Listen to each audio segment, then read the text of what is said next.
Nugent Hopkins. McDavid redirects in front. Stand out. Draisaitl scores. Series tie. This is Leon Draisaitl. He's a top 5 player in the world, but he's had some of the most polarizing conversations surrounding what kind of player he is. Being the second best player on his team throughout his prime is wild considering how good he is, but that's the price of playing with Connor McDavid. He could end up winning his second MVP this season, but the polarizing aspect of his game is that throughout his career, he's been considered one of the best offensive players while being one of the worst defensive players.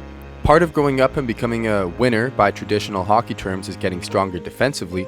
Well, Leon Draisaitl turns 30 years old in October, and it looks like the message finally clicked with him. What's changed and what is he doing well? This is a card from JFresh Hockey to break down his advanced analytics. Looking back at his time in Edmonton so far, the blue line indicates where he ranks in the league in offensive play, the dotted blue line is where he ranks in finishing or scoring, and the red line indicates where he ranks in defensive play. His rookie year, he was actually quite solid defensively, but as he improved offensively, it seems like he got significantly worse on the defensive end. There were a couple reasons. One, the Oilers played man-on-man coverage up high. A center like Leon Draisaitl, with all of his amazing talents, isn't necessarily elite at quick pivots and tracking, and as he's gotten larger, as he's gotten a little bit older, he's gotten a little bit slower at this task. What's changed since the absolute valley of his defensive play is that Edmonton now puts a center in the high slot instead of tracking the weak side defender. A player like Draisaitl doesn't have to worry about following a defenseman around the blue line as much as he has to worry about staying within a spot.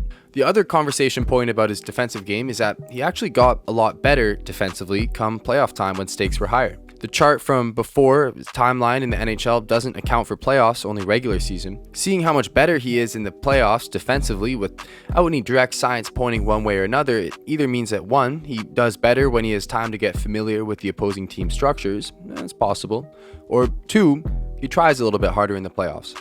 Well, in about the most Leon Draisaitl way possible, he identified that his regular season defensive play wasn't good. He immediately fixed it to where he is now one of the best two-way players in the world, and it looks like it got even better in the playoffs.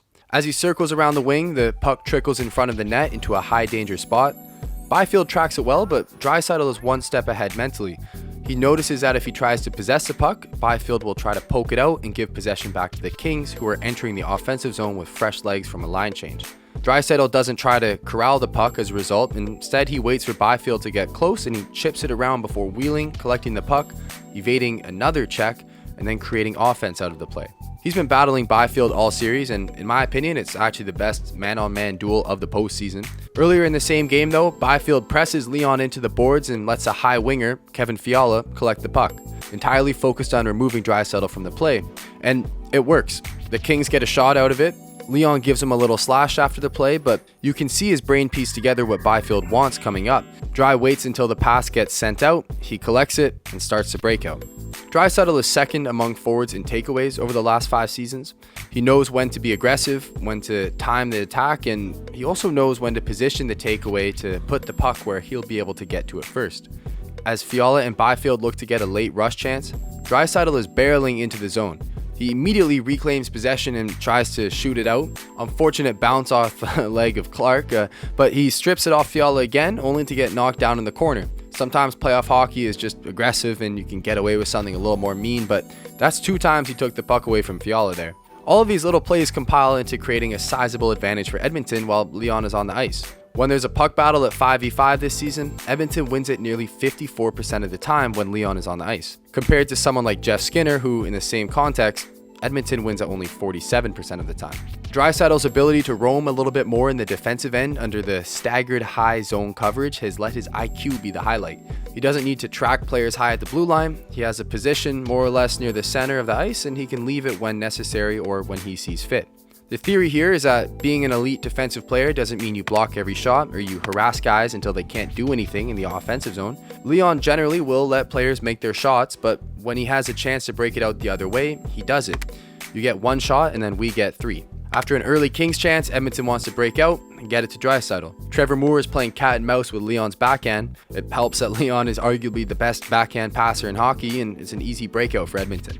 Later on, while Los Angeles' power play is finishing up, Leon is a wall that the Kings can't break in on. He bats the puck out of the air, mangling the Kings' zone entry, and Edmonton can quickly kick it out.